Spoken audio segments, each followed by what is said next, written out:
Chapter 20, Reindeer Games. I almost didn't try out for the Reardon basketball team. I just figured I wasn't going to be good enough to make even the C squad, and I didn't want to get cut from the team. I didn't think I could live through that humiliation. But Dad changed my mind. "Do you know about the first time I met your mother?" he asked. "You're both from the res," I said, "so it was on the res. Big duh." "But I only moved to this res when I was 5 years old." So? So your mother is 8 years older than me. And there's a partridge in the pear tree. Get to the point, Dad. Your mother was 13 and I was 5 when we first met. And guess how we first met? How? She helped me get a drink from the water fountain. "Well, that just seems sort of gross," I said.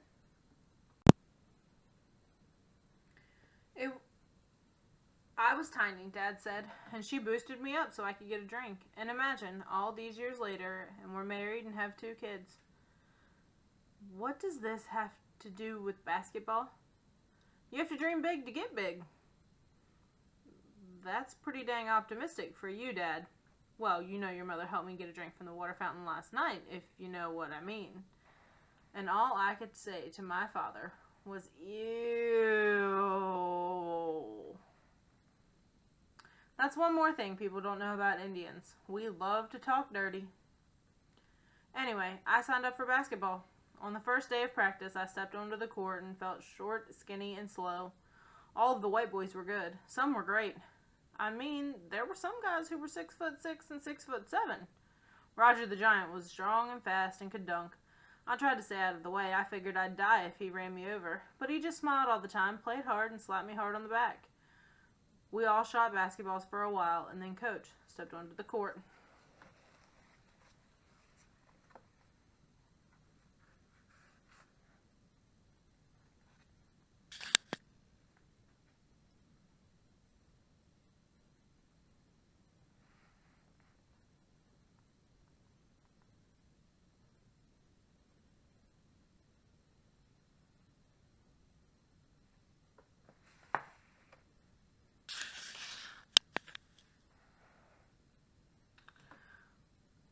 "40 kids immediately stopped bouncing and shooting and talking and were silent. Snap.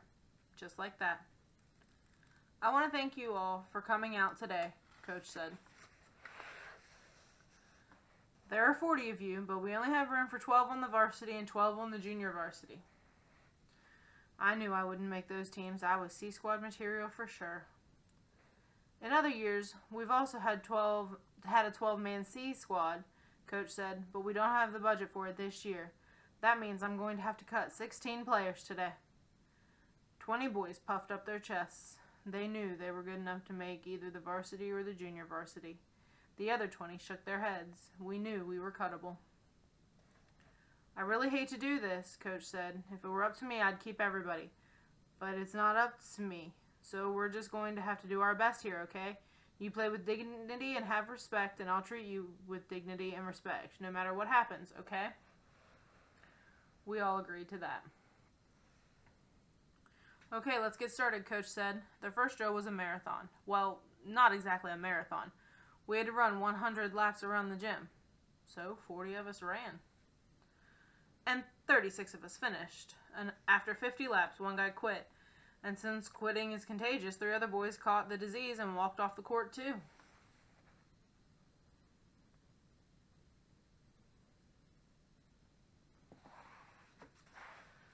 I didn't understand. Why would you try out for a basketball team if you didn't want to run? I didn't mind. After all, that meant only 12 more guys had to be cut.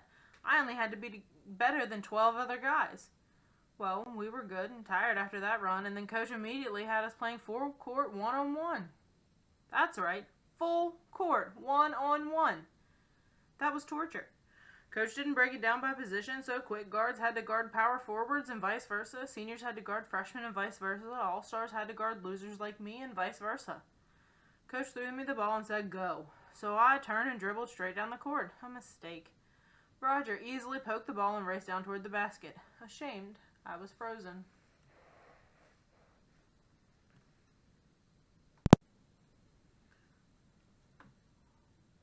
"What are you waiting for?" Coach asked me. "Play some D."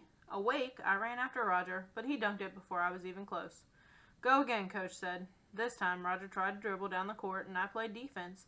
I crouched down low, spread my arms and legs high and wide, and gritted my teeth. And then Roger ran me over. Just sent me sprawling. He raced down and dunked it again while I lay still on the floor. Coach walked over and looked down at me. "What's your name, kid?" he asked. "Arnold," I said. "You're from the reservation?" "Yes." "Did you play basketball up there?" "Yes, for the 8th grade team." Coach studied my face. "I remember you," he said. "You were a good shooter." "Yeah," I said. Coach studied my face some more, as if he were searching for something. "Roger's a big kid," he said.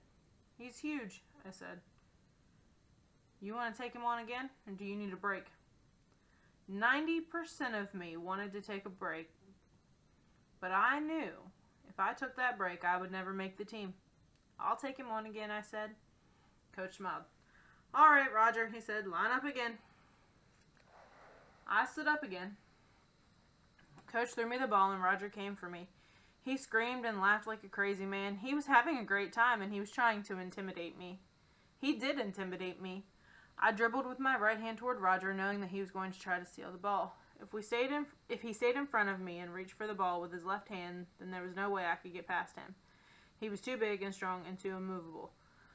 But he reached for the ball with his right hand, and that put him a little off balance. So I spun, dribbled around him, did a 360, and raced down the court. He was right behind me. I thought I could outrun him, but he caught up to me and just blasted me. Just me skidding across the floor again, the ball went bouncing into the stands. I should have stayed down, but I didn't. Instead, I jumped up and ran into the stands, grabbed the loose ball, and raced towards Roger standing beneath the basket. I didn't even dribble.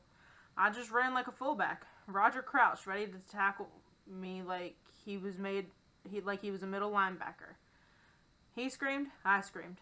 And then I stopped short, about 15 feet from the hoop, and I made a pretty little jump shot. Everybody in the gym yelled and clapped and stomped their feet. Roger was mad at first, but then he smiled, grabbed the ball, and dribbled toward his hoop. He spun left, right, but I stayed with him. He bumped me, pushed me, and elbowed me, but I stayed with him. He went up for a layup, and I fouled him, but I had learned that there are no fouls called in full court one-on-one. So I grabbed the loose ball and raced for my end again. But Coach blew the whistle. All right, Arnold, Roger, Coach said. That's good, that's good. Next two. I took my place at the back of the line, and Roger stood next to me. Good job, he said, and offered his fist. I bumped his fist with mine. I was a warrior.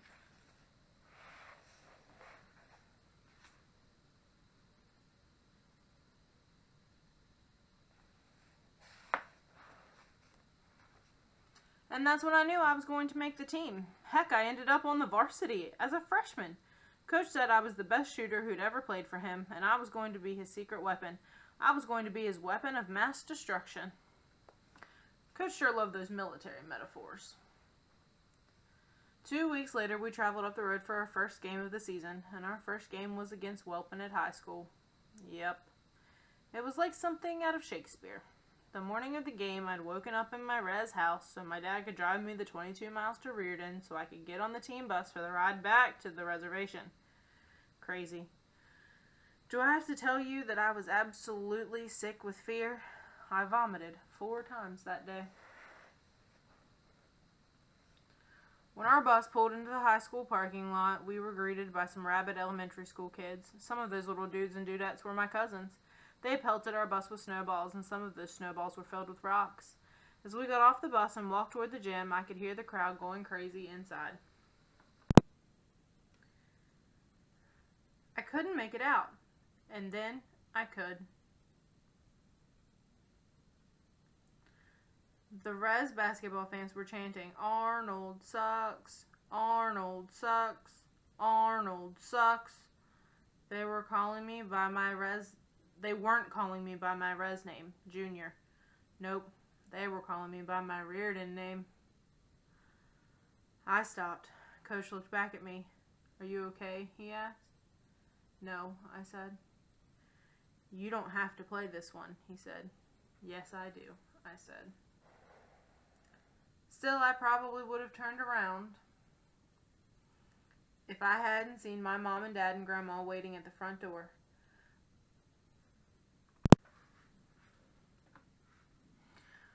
I know they'd been pitched just as much crap as I was, and there they were, ready to catch more crap for me, ready to walk through the crap with me. 2 tribal cops were also there. I guess they were for security. For whose security, I don't know. But they walked with our team too. So we walked through the front and into the loud gym, which immediately went silent. My fellow tribal members saw me, and they all stopped cheering, talking, and moving. I think they stopped breathing, and then, as one, they all turned their backs on me. It was a freaking awesome display of contempt. I was impressed, so were my teammates. Especially Roger. He just looked at me and whistled. I was mad. If these dang Indians had been this organized when I went to school here, maybe I would have had more reasons to stay. And that thought made me laugh. So I laughed. And my laughter was the only sound in the gym. And then I noticed that the only Indian who hadn't turned his back on me was Rowdy. He was standing on the other end of the court. He passed a basketball around his back, around his back, around his back, like a clock, and he glared at me. He wanted to play. He didn't want to turn his back on me. He wanted to kill me, face to face. That made me laugh some more, and then Coach started laughing with me, and so did my teammates. And we kept laughing as we walked into the locker room to get ready for the game. Once inside the locker room, I almost passed out. I slumped against a locker. I felt dizzy and weak. And then I cried and felt ashamed of my tears. But Coach knew exactly what to say. It's okay, Coach said to me. But he was talking to the whole team. If you care about something enough, it's going to make you cry. But you have to use it. Use your tears. Use your pain. Use your fear. Get mad, Arnold. Get mad. And so, I got mad. And I was still mad and crying when we ran out for warm-ups, and I was still mad when the game started. I was on the bench. I didn't think I was going to play much. I was only a freshman. But halfway through the first quarter, with the score tied at 10, Coach sent me in. And I ran onto the court, and somebody in the crowd threw a quarter at me and hit me in the freaking forehead. They drew blood. I was bleeding, so I couldn't play. Bleeding and angry, I glared at the crowd. They taunted me as I walked into the locker room. I bled alone until Eugene, my dad's best friend, walked in. He had just become an EMT for the tribal clinic. Let me look at that, he said, and poked at my wound. You still got your motorcycle? I asked. Nah, I wrecked that thing, he said, and dabbed antiseptic on my cut. How does this feel? It hurts. It's nothing, he said. Maybe 3 stitches. I'll drive you to Spokane and get it fixed. Get it fixed up. Do you hate me too? I asked Eugene. Nah, man, you're cool, he said. Good, I said. It's too bad you didn't get to play, Eugene said. Your dad says you're getting pretty good. Not as good as you, I said. Eugene was a legend. People say he could have played in college, but people also say Eugene couldn't read. You can't read, you can't ball. You'll get him next time, Eugene said. You stitch me up, I said. What? You stitch me up. I don't want to play tonight. I can't do that, man. It's your face. I might leave a scar or something. Then I'll look tougher, I said. Come on, man. So Eugene did it. He gave me 3 stitches in my forehead, and it hurt like crazy, but I was ready to play the second half. We were down by 5 points. Rowdy had been an absolute terror, scoring 20 points, grabbing 10 rebounds, and stealing the ball 7 times. That kid is good, Coach said. He's my best friend, I said. Well, he used to be my best friend. What is he now? I don't know. We scored the first 5 points of the third quarter, and then Coach sent me into the game. I immediately stole a pass and drove for a layup. Rowdy was right behind me. I jumped into the air and heard the curses of 200 Spokanes, and then saw only a bright light as Rowdy smashed his elbow into my head and knocked me unconscious. Okay. I don't remember anything else from that night, so everything I tell you now is secondhand information. After Rowdy knocked me out, both of our teams got into a series of shoving matches and push fights. The tribal cops had to pull 20 or 30 adult Spokanes off the court before any of them assaulted a teenage white kid. Rowdy was given a technical foul. So we shot 2 free throws for that. I didn't shoot them, of course, because I was already in Eugene's ambulance with my mother and father on the way to Spokane. After we shot the technical free throws, the 2 referees huddled. There were 2 white dudes from Spokane who were absolutely terrified of the wild Indians in the crowd and were willing to do anything to make them happy. So they called technical fouls on 4 of our players for leaving the bench and on Coach for unsportsmanlike conduct. Yep. 5 technicals, 10 free throws.